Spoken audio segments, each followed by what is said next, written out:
Can you cheat in a Minecraft hardcore video without anyone noticing? Firstly, just to be clear, I've been making legit hardcore videos for a little over a year now. And the results?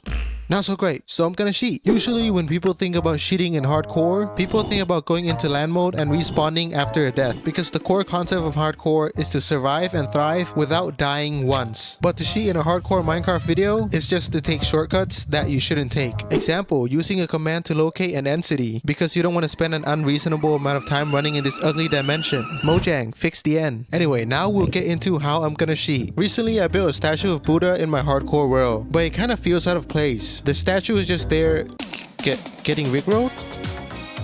So to make this build better, I'm gonna have to build another character. That character being Sun Wukong, because monkey, monkey fight Buddha.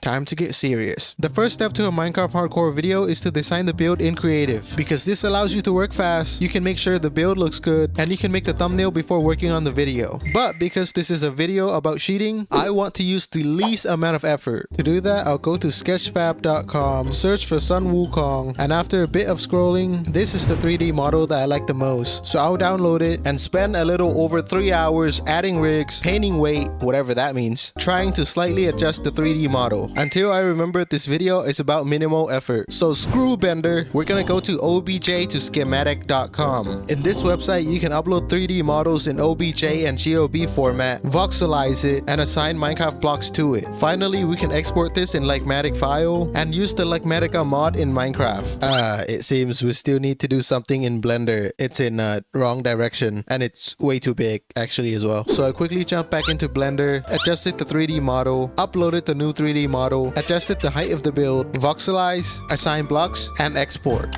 Now the build is in the right direction and it is a good size, but one problem is this build requires a lot of ancient debris. Now usually that's not a problem, it just takes some time, but for this video that's not low effort. Another block that's not low effort is block of netherite. There's 1, 2, and 3 just in this frame, and I need 44 total. Not gonna happen. 1, we need to put in low effort, and 2, collecting a large quantity of rare blocks is good for a video, but it also makes that video more suspicious. So I will replace all ancient debris with brown terracotta and all netherite blocks with gray concrete. Now the build is ready, so we'll work on the thumbnail, then we'll go to Minecraft saves, right click on the hardcore world, copy it, paste, and this will be our backup world where we do the cheating. First I had to go to the end, so I enabled cheats, then I went into spectator mode and flew to the stronghold. And just to be safe, I turned off cheats by relocking. In the end dimension, I didn't have to collect a lot of blocks, so I did everything legit, but I did cheat to teleport back home. In the nether, I once again used spectator mode to move around, but I made sure to throw away some rockets and food to make it seem legit. In the nether dimension, I collected the first few blocks legitimately, then when I got to the crimson stem and crimson hyphae, I chopped a few crimson trees to make this edit.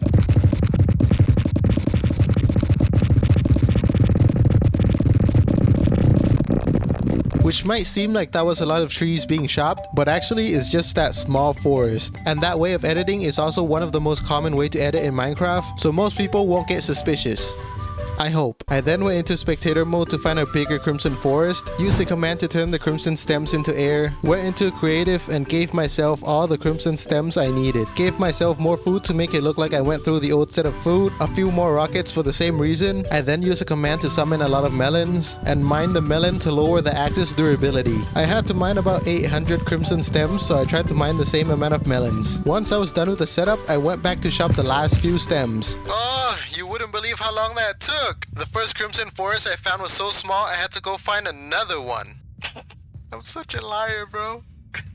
Then I went into the warp forest to collect more materials, and I used a command to locate a fortress to make this joke. Bye bye warp forest. Hello nether fortress. At the nether fortress, I had to mine a lot of nether bricks, so I gave myself haste, because I think if I add a replay mod to the video, it would make the video seem more believable. Sometimes jump cutting is good, it gets to the point, but a time lapse makes it more believable. After I left the fortress, I went into creative mode and gave myself nether warts. But I didn't really have to cover up for this, because nether warts are so easy to obtain, and I had just left the nether fortress. When I was done with the nether wart, I used the locate command to locate the Sosan Valley and the Crimson Forest because I forgot one item. In the old world, however, I was having so much fun collecting blocks I forgot to cheat.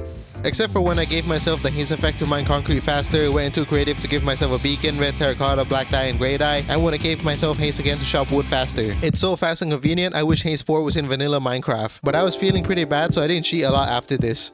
Except for when I teleported to the Mushroom Island, teleported to the desert, baking my rockets and food, using the locate command to find a dark oak forest, going into spectator mode to explore the cave, using the game rule command to make the copper oxidize faster, and teleporting to an ocean monument. I don't like cheating. So when I was building, I didn't cheat at all. I just used Litematica and I didn't go into creative mode. If I had gone into creative mode, I wouldn't have to constantly look through my Choco boxes because you have every block in your inventory in creative mode. In hindsight, I wish I had gone into creative mode, but that's in the past now. So now all I gotta do is edit. Once that's done, I'll export the video, upload it to YouTube, publish, and see if people will catch me cheating. 2 days. It has been 2 days and no one has caught me cheating, even though I actually left a pretty big mistake in the video. When I was stripping wood, I forgot to remove the haze effect, so the animation of the axe stripping was way too fast, but no one seemed to catch that. But I also only got 58 views. I did say I don't get a lot of views at the beginning of this video, and the results? Not so great. I said that. But overall, with this experiment done, I think I can answer how easy it is to cheat. It's extremely easy, and if you're careful enough, it's nearly impossible to get caught. And to be honest, it's probably not worth it. Usually when you post a video, you should be excited about what people are gonna say about it in terms of feedback, but if you cheat, you'd be more afraid of getting caught. So I think that just destroys the fun of posting videos. So yeah, cheat, don't cheat, do whatever you want. Bye bye.